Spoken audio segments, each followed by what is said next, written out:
Ashama rodofto tokko kabajamoo akkam nagaa fayyaa qabdan isiniin jecha guyyaarraan tana barnoota gabaabaa isin fayyada jee abdii qabu kan isin rakkisaa jiru tokko isiniif qabaddan dhufee jechuudha. Dhiyeenya kana akkuma beekamu Google Chromein namoonni bilbila harkaa qabdan jechuudha. YouTube studio keessan keessa seentanii wantoota barbaadan takkaa'u viidiyoo haaree fi ol fiitan beeksisaa haga barbaadan irratti hidhachuu hin dandeessan jechuudha. Maal si godhaa fakkeenyaaf yoo fi Chrome keessa gaseentee setting takkaa'u YouTube studio keetirratti yoo fi dhooytee wantoota barbaaddu keessa deemtee sirreeffachuu hin dandeessu. Maaliif jennaan yeroo nifetti waan san fayyadamuu barbaadde inni fuudhee gara YouTube studio direct si geessa jechuudha. Kanaafiyyuu wanti kun rakkisaa ta'e fakkeenyaaf yoo fi YouTube studio bilbila irraa qabaattee dirqama takkaa'u gabbuuste install gaggootee jechuudha. Yoo fi keessa seentee beeksisanii hidhatteen alatti hin dandeessu jechuudha. YouTube studio maaliifuu barbaachisaa waan ta'eef gabbuustee ammallee haaratti deebitee gabbuufachuudhaaf si rakkisaa waan ta'eef kanaafiyyuu jechuudha mala salphaa ta'een akkaataa itti YouTube studio Chrome keessaan seentee itti beeksisa hidhachuu dandeessuun si agarsiisa. Wantoota garaagaraa ta'uu barbaadde ittiin sirreeffachuu dandeessuun si agarsiisa jechuudha mala salphaa. Maaliif anillee yeroo duraatiif akkasuma rakkisee seenuu hin danda'u Chrome keessaan jechuudha. Kanaafiyyuu waan kana isin fayyadee isiniif qabaddan dhufee jira. Osoo barnoota kanatti hin seenan duratti warroota maatiin haftatanii jirtan viidiyoon ani hojjedhe kana takkaa'u viidiyoolee kamuu taanaan akka like takkitti hin daganneen isiniin jedha. Kanaafiyyuu jechuudha warroottan haaraa taatan gara chaanala kiyyaa dhuftan akka subscribe bakka dibduu sun erga daalachiisataniin booda like takkitti tuutan viidiyoo haga tokko kan isin fayyadee of jalaa qabu irra gaddeemtanii ilaaltanii like gootanii yaada keessan ammoo comment jalatti nuuf kaa'uu dandeessin jechuudha. Kanaaf kallattiidhaan gara barnoota keenyaa seenna. Dhiifama osoo barnootatti seenii jechuudha waan godhuu qabdu dirqama kan sirraa barbaachisu jechuudha. Maaliif jennaan fakkeenyaaf dhiifamanaaf godhaa obsannee gada. Dirqama wanni ati godhuu qabdu fakkeenyaaf wanti kun yoo fi update godhisiin jees ta'uu mala dhuftee akkanatti Google Chrome jettee barreessite erga barreessiteen boodatti anamma fakkeenyaaf update godhinaan hin jenne open hin gadhawaa jechuudha.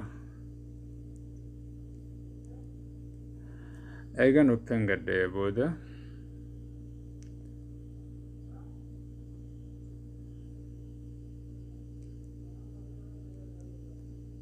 obsannee gada connection xiqqishoo rakkisa waan ta'eef xiqqoo hin dhibaa waan ta'eef wanti sirraa barbaachisu garuu dirqama wanni dagachuu hin qabne tuqaa sadeentanii tuqita erga sirra olooftee desktop kana in right godhatta.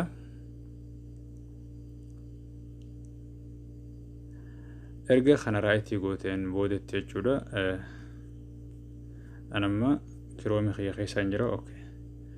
Profile kee akkuma durseentu sanitti irratti nu dhoota. Fakkeenyaaf ani amma yoo fi akkanatti irratti gadhee direct keessa nageessa. Direct YouTube studio keessa nageessa jechuudha.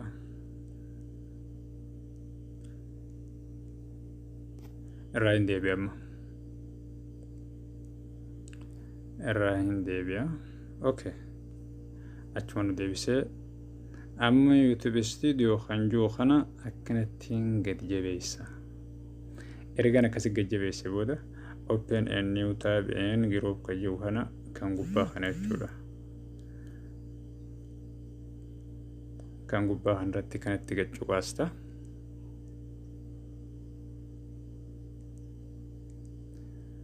Obsa. Ergasii kunoo jala kanatti kana baala kunoo bakka kanatti jechuudha. Bakka kanatti kana siibaa bakka kana isa asaanuu kanarratti cuqaasta. Amma Chrome kiyya Google Chrome kiyya seeneetiin jira jechuudha. Google Chrome kiyya seeneetiin jira. Asiin wantoota fedha kiyya godhachuu hin danda'a. Tarii warri sa'aatii guuttachaa jirtanillee yooniif kaneef isin rakkisu ta'e yooniif kaneef isin rakkisu ta'e foormuluma kanatti fakkeenyuma kanatti seenuu dandeessanii jechuudha. Kanaaf barnoonni keenya guyyaa irraan tanaa kana fakkaata. Yaada keessan koomentii jalatti naaf kaa'adha. Like takkiitti akka hin daganne warroottan haaraa taatan ammoo subscribe salphaa ta'een akkaataa itti YouTube studio Chrome keessaan seente itti beessa fayyadachuu dandeessuun si agarsiisa. Wantoota garaagaraa ta'uu barbaadde ittiin sirreeffachuu dandeessuun si agarsiisa jechuudha mala salphaa. Maaliif anillee yeroo duraatiif akkasuma rakkisee seenuu hin danda'u Chrome keessaan jechuudha. Kanaafiyyuu waan kana isin fayyadee isiniif qabadeen dhufee jira. Osoo barnoota kanatti hin seenan duratti warroota maatiin haftatanii jirtan viidiyoon ani hojjedhe kana takkaa'u viidiyoolee kamuu taanaan akka like takkitti hin daganneen isiniin jedha. Kanaafiyyuu jechuudha warroottan haaraa taatan gara chaanala kiyyaa dhuftan akka subscribe bakka dibduu sun erga daalachiisataniin booda like takkitti tuutan viidiyoo haga tokko kan isin fayyadee of jalaa qabu.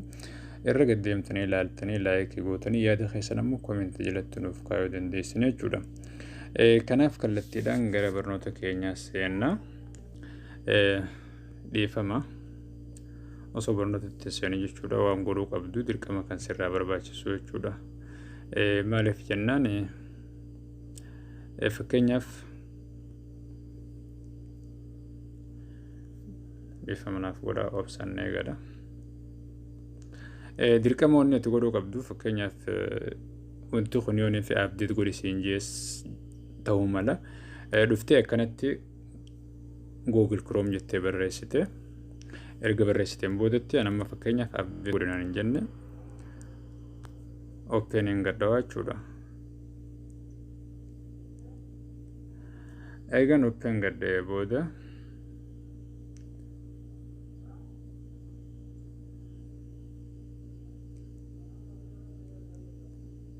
option eegala. Connection xiqqishoo rakkisa waan ta'eef xiqqoo hin dhibaa waan ta'eef. Wanti sirraa barbaachisu garuu dirqama wanni dagachuu hin qabne tuqaa sadeen tananii tuqita. Erga sirra olooftee desktop kana in right godhatta.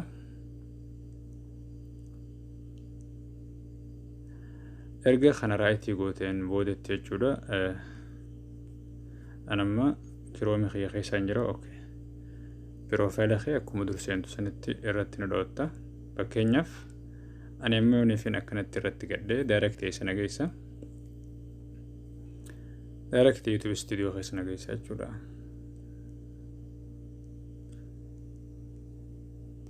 Irraa hin deebi'a amma. Irraa hin deebi'a. Achuma nu deebisee amma YouTube studio kan jiru kana akkanattiin gad jabeessa. Ergaan akkasii gad jabeesse booda open a new tab and group kan jiru kana kan gubbaa kana jechuudha. Kan gubbaa kanarratti kanatti gad cuqaasta.